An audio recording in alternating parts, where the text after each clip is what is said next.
La diabetes gestacional es la principal complicación metabólica durante el embarazo. Esta complicación puede afectar tanto a la madre como al feto. Un factor que ha hecho que esta patología incremente es el sobrepeso y la obesidad de las mujeres antes del embarazo. La diabetes gestacional se define como una intolerancia a la glucosa durante el embarazo. A continuación vamos a desarrollar un podcast con mis compañeros de la carrera de nutrición, donde vamos a tocar varios puntos importantes de la diabetes gestacional.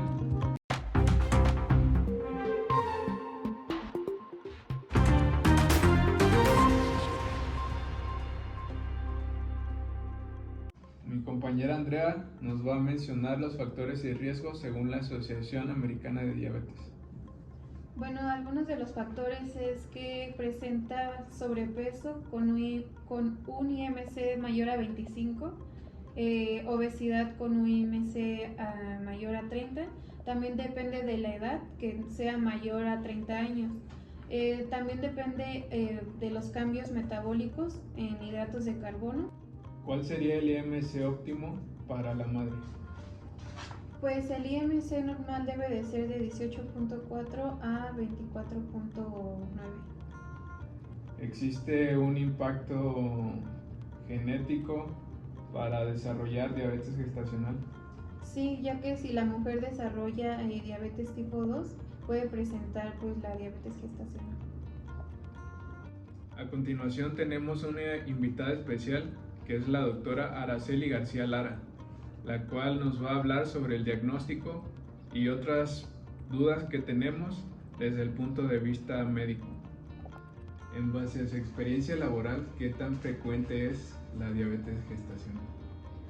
Pues tiene una incidencia más o menos del 5 al 15%, pero desafortunadamente en nuestra población en general no siempre se diagnostica a tiempo. A veces cuando ya la paciente llega complicada es cuando se hace el diagnóstico, porque sucedió algo más, porque presentó algún pico de hiperglicemia y llegó al hospital.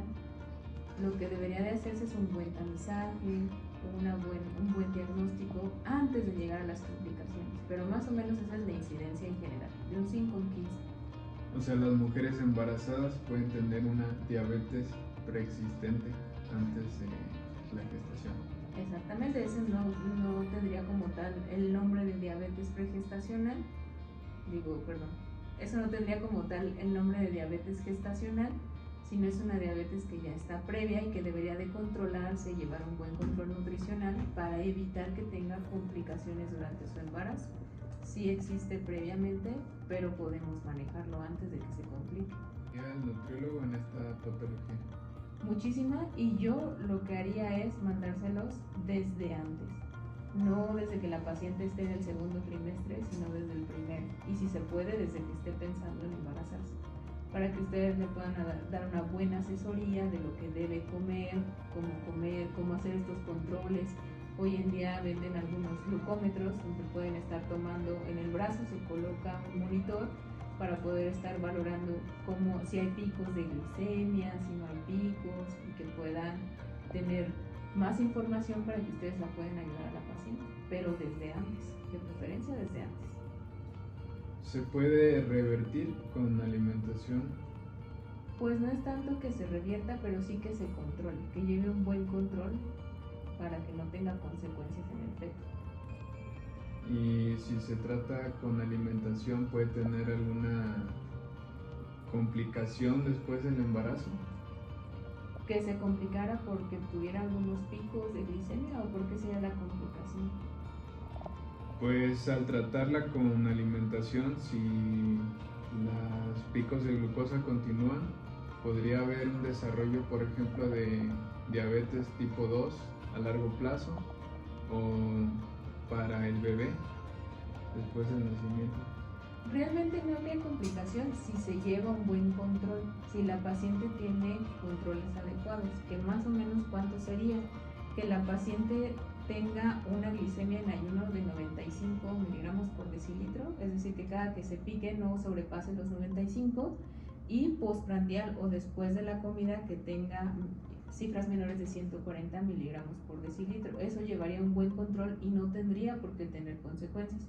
Si tú pasas esas cifras, entonces sí puede tener consecuencias, y es donde entra de la mano la ayuda del médico, donde tú puedes pedir ayuda porque por mejor alimentación que le estás dando y la paciente la sigue, aún así sigue teniendo picos altos y entonces no se ha logrado llevar un control adecuado. Si hay complicaciones, ¿qué tipos de fármacos se pueden utilizar para controlar esta patología? Lo primero es la alimentación. Si no lo logramos controlar, no llegamos a estas cifras adecuadas que son 95 y 140, lo que vamos a hacer entonces es meter metformina. Todo dependerá de la glicemia que presenta el paciente. Si son cifras muy altas, no puedo esperarme a que la metformina actúe, quizás tomaré otra decisión de meter insulina. Pero si lo podemos escalonar de manera fácil, es primero nutrición o dieta, después vamos a poner metformina y después vamos a tomar la decisión de qué tipo de insulina vamos a dar, si insulina de acción rápida o de acción intermedia, o juntando las tres, acción intermedia, acción rápida y metformina más una buena dieta. ¿De qué dependerá el tipo de insulina que se utilice?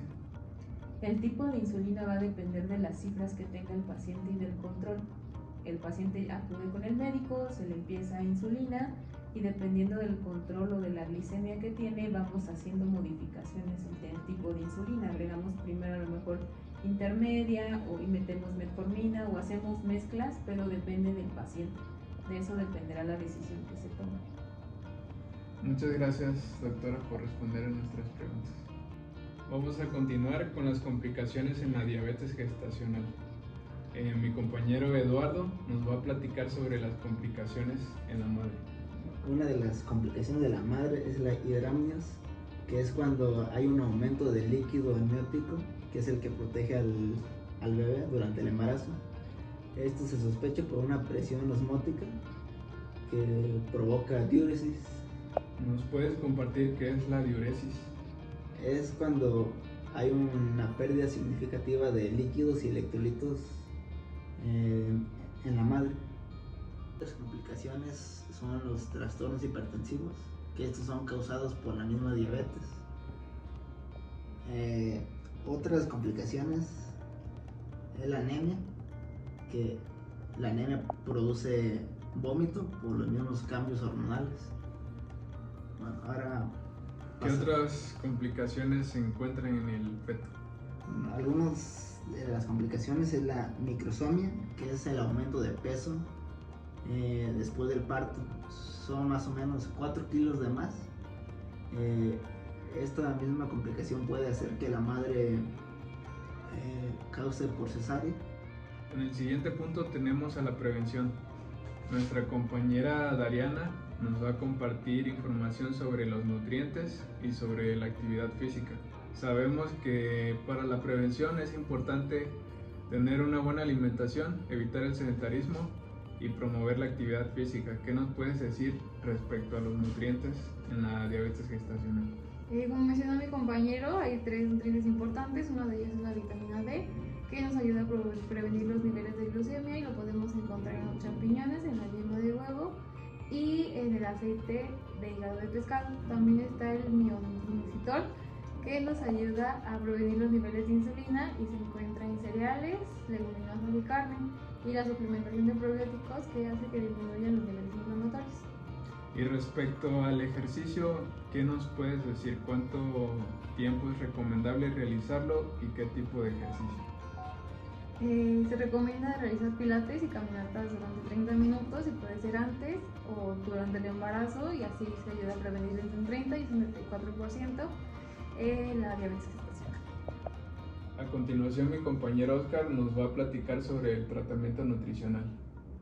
Pues bueno, la NOM 015 nos habla que una mujer en el primer trimestre de embarazo necesita consumir entre 28 a 32 calorías por kilogramo de peso, y este valor será aumentado de 36 a 38 kilocalorías por kilogramo de peso en el segundo y tercer trimestre.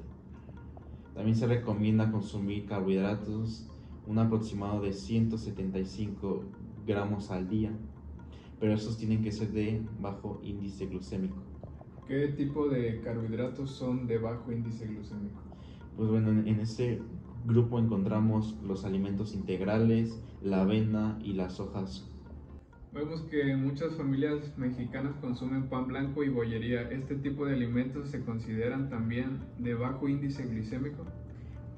Bueno, estos entran en la categoría de alto índice glucémico, que estos lo que se caracterizan es que tienen fibra soluble. Este tipo de fibra lo que hace es que se retengan líquidos y sea más lenta la absorción de nutrientes. En cambio, los de bajo índice glucémico tienen fibra insoluble, que eso es lo que nos ayuda a que los alimentos puedan pasar más rápidamente en el intestino. Compañero, ¿hay algún suplemento que nos recomiendes? Bueno, está confirmado que el ácido fólico ayuda a prevenir malformaciones en el tubo neural.